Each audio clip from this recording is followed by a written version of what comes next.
Hoy tenemos en el micrófono de la SER a Andrés Newman, argentino afincado en Granada, que acuna entre sus brazos su última publicación, Umbilical, de Editorial Alfaguara. Andrés, bienvenido al programa de Rosa Pasapágina. Encantado, Rosa, muchísimas gracias. Pues un placer, te decía fuera del micrófono que aunque no te había leído nunca, no te conocía y bueno, este libro pues es poesía pura, como buena poesía hay que ir despacito y hay que ir saboreando cada una de las estrofas y cada uno de los versos porque dicen muchas cosas, sobre todo para quien ha sido ya padre, madre o para quien lo va a ser. Pues muchísimas gracias. La verdad es que la emoción desde la que fue escrito el libro tenía mucho de poético, de temblor, de intensidad, de fulgor y también de la intermitencia de esa especie de zapping emocional que la vida cotidiana y la convivencia con una criatura pequeña tiene. Eso también me interesaba transmitirlo de algún modo, ¿no? Que para escribir la guerra y paz de la paternidad haría falta no ocuparse nunca de la criatura. Entonces también me parecía que era justo y que había una cierta correspondencia entre ética y estética si el librito transmitía mucho amor, mucha intensidad y también esta cosa un tanto fragmentaria o desarticulada de la logística cotidiana. Parece un hipocampo, un astronauta o un híbrido imposible entre ambos seres. Flota sin sospechar que espiamos su yoga primigenio. Ahora ella tiene dos corazones, uno suyo y rebelde, este mínimo y nuestro. A falta de otro nombre, lo llamaremos hijo. Precioso, desde luego. La maternidad, ese vínculo maternal, surge pues desde el primer momento. Yo creo que incluso antes de saber que estás embarazada. Pero es verdad que el vínculo paternal siempre está como desempeñando un papel de espectador forzoso, que quizás esté en un segundo plano sin que nadie se dé cuenta, ¿no? Como esa fotografía en la que el niño mayor se retrae porque todo el mundo contempla a ese niño recién nacido, por ponerte un ejemplo. Sí. ¿Cuándo surge ese vínculo paternal? En primer lugar, el texto que leíste, Rosa, procede del asombro que creo que todo el mundo que ha acompañado un embarazo tuvo, sobre todo el impacto de la primera ecografía, que en el libro se la llama una especie de pintura rupestre del futuro. Desde que vi esa imagen, sentí la inauguración de un vínculo. Tú hablabas antes del espectador forzoso. Y yo creo que la parte de lo forzoso que tiene que ver con el marco de lo biológico, con nuestras evidentes limitaciones a la hora de participar en la gestación, es una realidad insoslayable, al menos hasta que una ciencia lejana diga lo contrario. Pero en cuanto a lo de espectador, tiene más que ver con nuestra educación, creo, ¿no? Con los usos y costumbres, con la actitud que se nos ha enseñado, por lo general, y que los hombres también por lo general hemos aprendido, pero creo que podría ser de otra manera y que la gestación y la primera crianza luego son unas grandes oportunidades de vinculación, de participación. Es evidente que un hombre nunca protagonizará un embarazo en este momento, pero sí lo puede acompañar con cercanía y dejarse afectar por él, ¿no?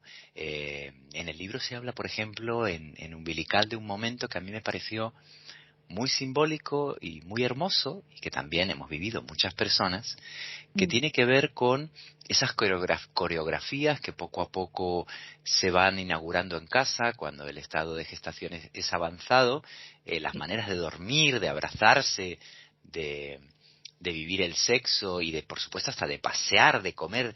Todo va cambiando y me pareció, digo, muy simbólico el hecho de que la forma de dormir de la madre modificase la mía propia. Entonces hay ese momento en que los dos cuerpos encajan de costado con una especie de mosaico y el padre del libro siente que tiene todo el futuro en la espalda a través de los movimientos del vientre en su columna. Bueno, ese momento en que, digamos, el cuerpo de la madre y sus transformaciones radicales tocan y hacen sentir cosas al cuerpo del padre, me parecía un buen punto de partida, ¿no? Porque es verdad que muchos de los los conflictos, de las dificultades para vincularse de ciertos modelos tradicionales de paternidad, tienen que ver, entre otras muchas cosas, aparte de historias con los padres respectivos y propios, tienen Ujú. que ver con que hemos alimentado demasiado el mito de que el bebé al hombre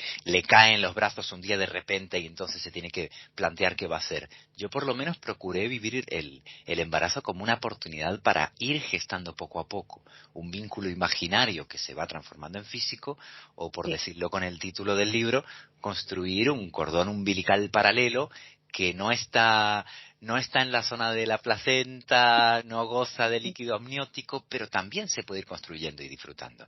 Desde luego, visto así, era lo que has contado de la posición de la cama, cómo van cambiando las costumbres, todo, absolutamente todo, en el que el padre, por supuesto, también tiene una vinculación tremenda, ¿no? Sí, es una forma de crear ese vínculo. Me gusta cómo lo has contado, además es verdad.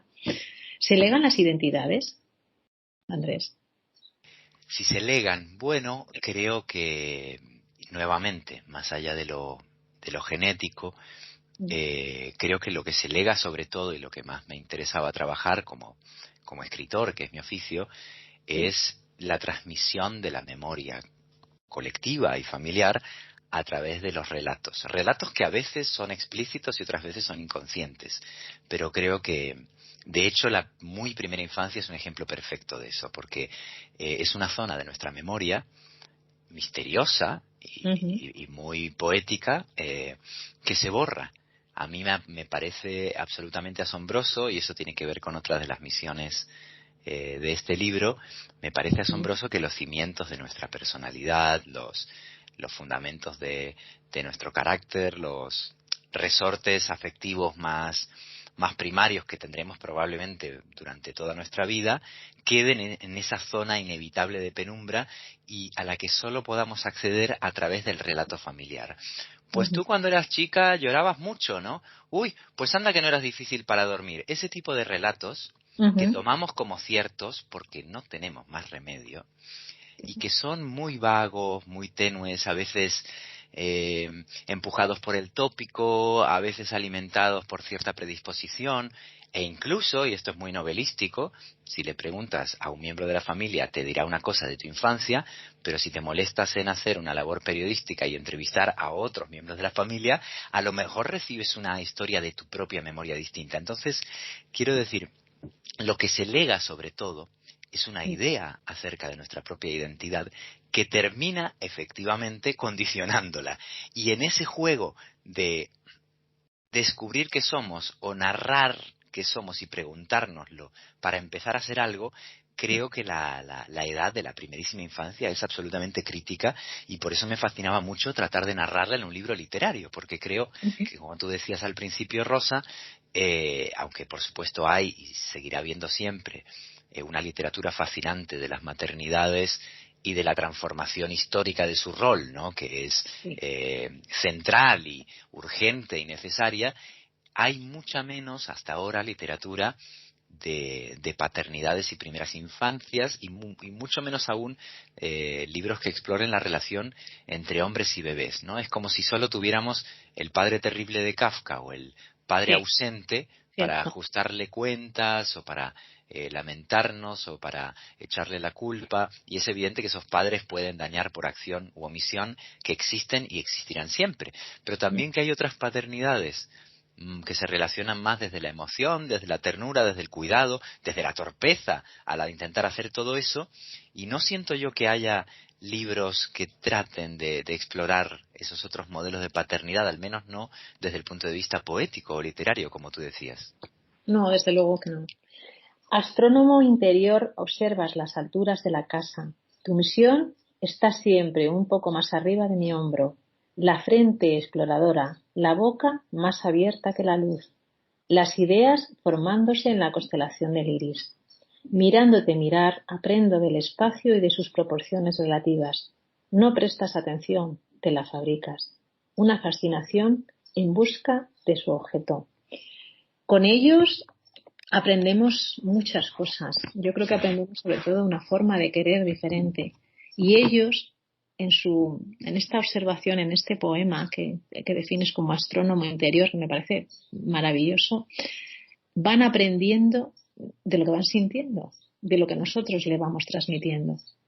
Sí, a mí me interesa mucho, sobre todo la primera parte de ese proceso que mencionas, que es la capacidad involuntaria de enseñanza que una criatura tiene.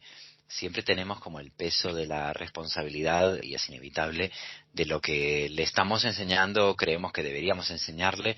Ya sabemos, y las mujeres lo sabéis, mucho más que los hombres, que la educación está llena de mandatos, que la crianza está llena de consejos y consejitos, que son lo peor del mundo, sobre lo que deberías hacer o sentir, etcétera. Y todo eso va poniendo el énfasis en la responsabilidad de transmitir conocimiento. Pero nos olvidamos un poco, o al menos no empleamos el tiempo en celebrarlo lo suficiente, la capacidad de maestría que tienen en este caso los bebés para hacerte replantear cosas o reaprender otras, ¿no? Y el tema de la observación, del asombro, que por supuesto en este sentido es un lugar común, pero que es potentísimo, ¿no? Como realmente la posible poeticidad de lo real lo va fundando la mirada asombradísima del niño, y eso es lo que trataba de transmitir precisamente con esos textos, ¿no? Que hay como una especie de varita mágica que tiene que ver con descubrirlo todo por primera vez e insistir en observarlo, ¿no? Y yo creo que eso se puede tratar de aplicar en nuestra vida adulta.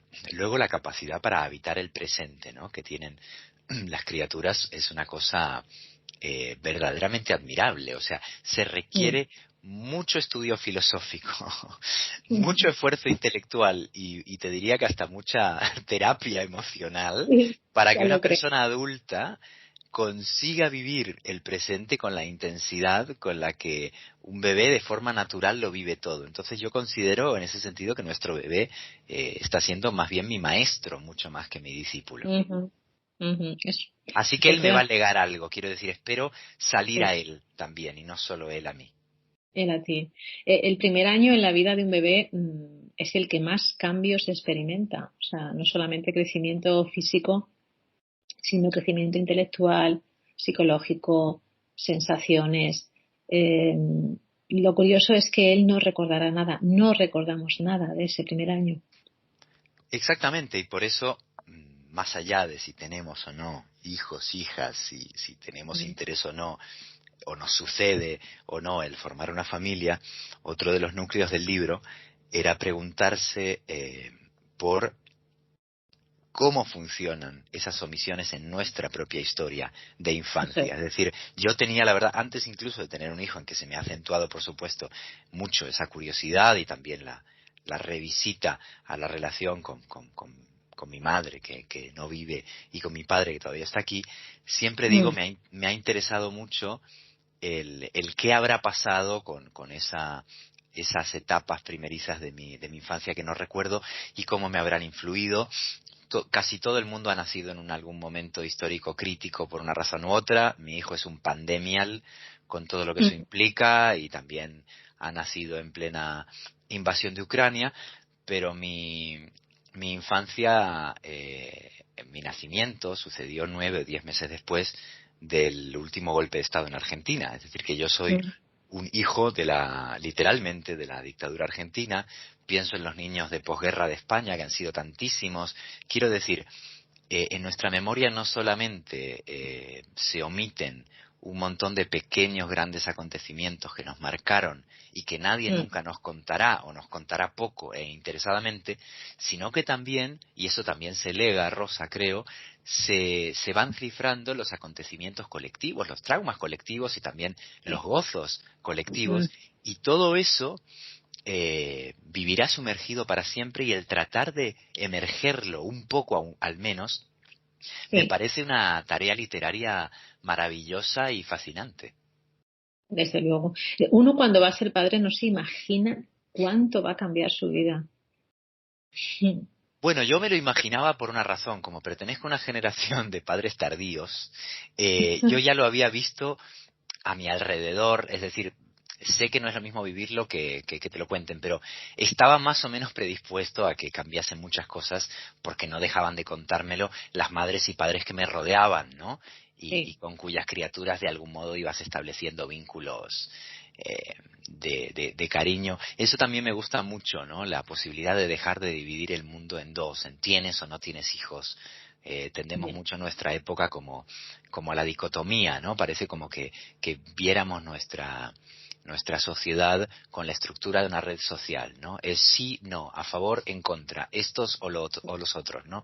Pero en realidad, sobre todo cuando vas cumpliendo años, se va creando un territorio fronterizo que a mí me parece como muy rico, que es mm, el de quienes no tienen descendencia biológica, porque no pueden o porque no quieren, que es la parte más importante del asunto, pero sin embargo tienen a lo mejor sobrinos, sobrinas, ahijados, ahijadas, o simplemente amistades íntimas con cuyos hijos, yo he tenido de estos vínculos algunos, vas mm, estableciendo una relación cuasi familiar, ¿no? Bueno, a través de esos vínculos intermedios, que es convivir un poco con niños sin que sean tuyos, yo ya me iba dando cuenta del terremoto que supone y bueno, y la realidad me lo ha confirmado, efectivamente es un terremoto y lo gracioso de esto es que, bueno, gracioso por decir algo, es que en los meses últimos de embarazo de mi pareja eh, mm, tuvimos los enjambres sísmicos más fuertes de la historia de Granada. Yo vivo en Granada y tuvimos literalmente una cantidad de terremotos, recordaréis por las noticias, duraron meses y tuvimos realmente miles de terremotos, algunos de los cuales movieron los cimientos de nuestras casas. Entonces yo decía, bueno, si mi hijo supiera hasta qué punto está siendo metafórica toda su llegada, no se lo bien, creería. Bueno, pues se lo voy a contar en este libro. bien. ¿Qué crees que pensará tu hijo cuando tenga entre sus manos un umbilical y tenga capacidad para leerlo? Ay, Dios mío, esa es la pregunta del millón en la familia, ¿no? A mí me produce una curiosidad infinita. Por un lado, no tengo prisa en que eso suceda, porque eso querrá decir que yo envejezco demasiado pronto, así que estoy tratando de disfrutar de su etapa Mm, preverbal que ya se está terminando y de hecho nunca imaginé, esto sí que no lo imaginaba, yo tenía esta idea un poco de la educación masculina canónica, supongo, de que los niños me gustaban a partir de cierta edad, ¿no? Que es cuando empiezan a hablar y a andar y todo esto, y he hacer- disfrutado, sí, eso es, he disfrutado insólitamente de todo este vínculo mucho más de piel con piel y sin palabras, y ponerle palabras a ese vínculo sin ellas ha sido también una especie de experimento poético precioso. Pero digo, Ujú. llegará el momento en que pueda leer ese libro, llegará el momento en que sepa que estamos hablando de él y tendrá una reacción imprevisible. Creo que es difícil anticiparla. A mí me gustaría simplemente que, entre otras cosas, lo sintiera como lo que he tratado de que fuese, que es un regalo para él, una manera de cooperar con esa zona invisible de su memoria y sobre todo como una celebración de amor. Si él se siente bienvenido al mundo cuando lee el libro, me daré por más que satisfecho. Bueno, espero que nos lo cuentes. Ojalá, a lo mejor la próxima entrevista se la haces a él, espero que no pase tanto tiempo. Puede que provoques incluso la necesidad de escribir a nuevos futuros padres con una misma experiencia. O sea, yo creo que de alguna forma voy a decir una provocación, bueno, sin más. Eh, Sí, en- comprendo a qué te refieres. Sí, tú sabes que eso puede pasar, pero también ha pasado otra cosa paralela, preciosa, y es que ahora que bueno, el libro ha salido hace pocos días, ¿no? Y estoy recibiendo las primeras reacciones, por cierto, muy bellas, con mucha emoción compartida, más de una persona y más de dos me han contado que uno de los tesoros más grandes de su infancia eran algún cuadernito o algún pequeño álbum que su padre o su madre les entregó, a veces incluso póstumamente. Me ocurrió hace un par de días, ¿no? Que la madre de una persona, una periodista que ahora tiene mi edad como mínimo y que perdió hace poco a su padre, y cuya madre le dio una libreta de notas que su padre había ido tomando con su nacimiento y de la que ella no había tenido noticia. Y me lo contaba casi con lágrimas en los ojos y tenía que ver con que, bueno, la fantasía de contarle a, a, a nuestra descendencia cómo fue su memoria, es como un deseo, una necesidad que mucha gente ha tenido, igual que mucha gente ha tenido la fantasía de escribir la historia de su familia, de investigar a sus abuelas, a los ancianos de la tribu, ¿no? Entonces, bueno, forma parte del relato colectivo y bueno, ese libro en realidad, este libro umbilical viene a formar parte de esas ansias narrativas que toda familia tiene. Hay un pequeño monólogo donde Telmo cuenta su frustración por las cosas que no se mueven hacia él, las voces que identifica, los brazos que le acogen, le protegen, juguetes que nos empeñamos en proporcionarle para que juegue, pero ellos, sus juguetes preferidos suelen ser los inventados. Así es. Sí, yo le pondría unos puntos suspensivos porque creo que el desarrollo de Telmo, por supuesto, va mucho más allá del año. No sé, me atrevo a casi a decir que quizá haya, no voy a decir segunda parte porque no me suena fatal, pero sí una continuidad de ese descubrimiento. Sí, yo estoy de acuerdo contigo. He tenido más de una vez el impulso de seguir tomando alguna nota porque el asombro y el aprendizaje, en este caso de la paternidad y de asistir y participar del crecimiento asombroso de una criatura no finaliza en la última página de ningún libro, ¿no? Sobre todo estos años tan formativos, así que sí, no descarto, no es en absoluto la intención en este momento, pero tampoco lo era el publicar un libro. Cuando empecé a tomar notas de Umbilical, que no se llamaba así, ni era tampoco un plan editorial, mi verdadero deseo era, por un lado, construir ese vínculo imaginario del que hablábamos antes de que naciese, pero también y sobre todo el hacerle un regalo a mi hijo, porque sabía, porque me lo habían contado muchas madres y muchos padres, que cuando pasa el tiempo, el agotamiento, la extenuación radical de estos primeros tiempos y también la demanda permanente de nuevos presentes hace que vayamos olvidando muchísimos detalles que creíamos como indelebles y que cuando les haces preguntas a gente cuyos hijos, yo que sé, están en la universidad, ¿no? Y les preguntas, pero ¿a qué edad exactamente? Y con el pecho y con el colecho y cuando empezó a andar y te das cuenta de que eso les pilla tan lejos ya, porque han vivido tantas otras cosas que me parecía que si no hacía una escritura del aquí y ahora, yo mismo olvidaría pronto eso. Y esta necesidad, claro, no ha cesado aún, así que quién sabe si el libro de Telmo no tiene fin como su propia infancia. Eso es. Pues Andrés, te voy a pedir que nos regales, además de este maravilloso libro de poesía, tu voz leyendo uno de ellos para terminar la entrevista, que por cierto, una delicia, además de escucharte, leerte. Muchísimas gracias por tu generosidad, Rosa, y por la complicidad de la lectura. Para mí ha sido una delicia. Me gustaría entonces despedirnos con un momento divertido y muy jugoso en la infancia de mi hijo Telmo, que fue el día que descubrió los frutos rojos, que los probó por primera vez y por lo tanto ya os podéis imaginar que se quedó como una especie de antropófago, de caníbal, en pleno acto de devorar al prójimo, se puso eufórico y recuerdo que le hicimos una foto que es de mis fotos favoritas de su etapa bebé, con los carrillos hinchados y la boca llena de lo que parecía sangre. Entonces escribí este pequeño texto con el que nos despedimos, el texto 94 de Umbilical. Vamos.